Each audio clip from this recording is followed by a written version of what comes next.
see this ratcheting up of tensions? It does look like there could be some more talks between China and the US, at least announced this week.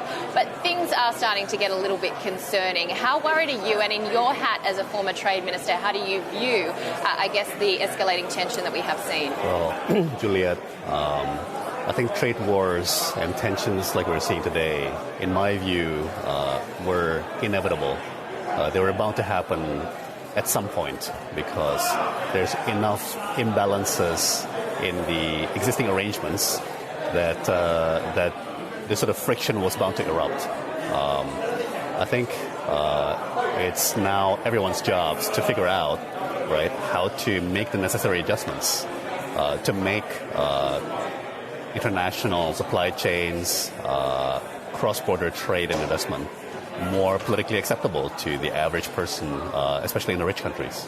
My colleagues were just talking there about the currency in Indonesia, and of course we're getting very close to that 15,000 psychological level. Do you see it breach that, and how damaging is that to the overall Indonesian economy? Well, first I would like to convey that we're taking every available measure, right, within the paradigm of economic orthodoxy, right, to respond to the market signals. We have to listen to the market, and we have to be market-oriented and accept the judgment of the markets. I think the best thing to do, frankly, is to focus intensively on the fundamentals of the economy, right? And personally, my hope is that these market pressures are actually a useful catalyst to stimulate further structural reforms. Bank Indonesia certainly has been one of the central banks in the region, if not, in fact, the world that has been on the front foot. But still, there is a lot outside its own control when you look at this EM contagion. What more do you think the central bank could do? I would argue that there's a limit to central bank action. Ultimately, you have to deal with the fundamentals of the economy. Our economy needs to internationalize more. It needs to integrate more into regional production chains, into regional trade and tourism. And we are doing that. About a week and a half ago, Australia Prime Minister Scott Morrison and our President Jokowi announced the completion of our free trade agreement with Australia. That's the first major free trade agreement that Indonesia is signing in more than 10 years. And we hope that's a strong signal that we are committed to continued market opening and economic reform. So Indonesia definitely open for business then? Absolutely. I think we've already seen tremendous reform under President Jokowi during this first term, which is ending next year. And I think internationalization, opening up the economy, allowing international investment in, also for us to reach out, frankly, more, is a cornerstone of our reform agenda. Of course, you're here at the Milken Summit, but Indonesia itself, Bali, in fact, will soon be hosting, the IMF World Bank annual meeting. You're going to have a lot of world leaders there. What is your message from Indonesia to the likes of, say, Jerome Powell and Mario Draghi? My hope for the IMF World Bank meetings in Bali next month, which I think are coming at a pretty crucial juncture given the turbulence in the emerging markets, given the trade wars, I really hope we abandon all politeness and actually start to tackle some of the difficult and politically incorrect issues, such as the world's over-dependency on the US dollar, right? Clearly, the relentless rise in the value of the US dollar, the steady rise in dollar interest rates around the world is causing a lot of difficulties. And I think we need to start talking about it in a serious fashion rather than tiptoeing around the issues.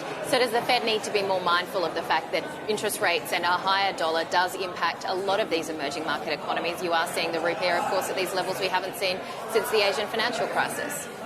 I do think there needs to be more global coordination among policymakers and a more honest acknowledgement that the world matters to everyone. Even the U.S. is not insulated ultimately from turmoil elsewhere. At some point fairly soon, the declining emerging markets currencies will start to export deflation to the USA, right? And I'm heartened to see policymakers such as Ben Bernanke and Tim Geithner, Donald Cohn, former president of the New York Fed, acknowledging that at times policymakers can be behind the curve, right? We can lack foresight. So I think it's very urgent at this point that we look ahead more progressively and get ahead of the curve of current developments.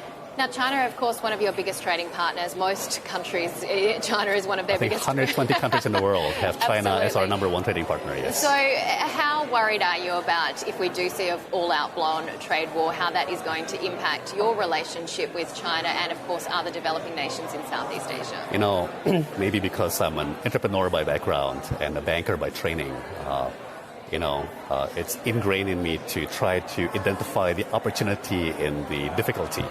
Right. I think these frictions, these fireworks that we're seeing, again, the best thing that we can do is try to harness these current trends to accelerate reform. That's what it comes down to. Again, I would argue we've seen a lot of reform under President Xi Jinping, a lot of reduction in pollution, right? A lot of reduction in corruption, a lot less mercantilist policy out of China. The reality is their current account surplus has now swung into a current account deficit, right?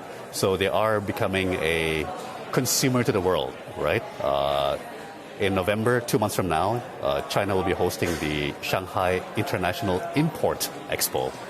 President Xi Jinping has personally seen to that. I think he's sending a strong signal that China is ready to do its part to contribute not only to global production, but also to global consumption.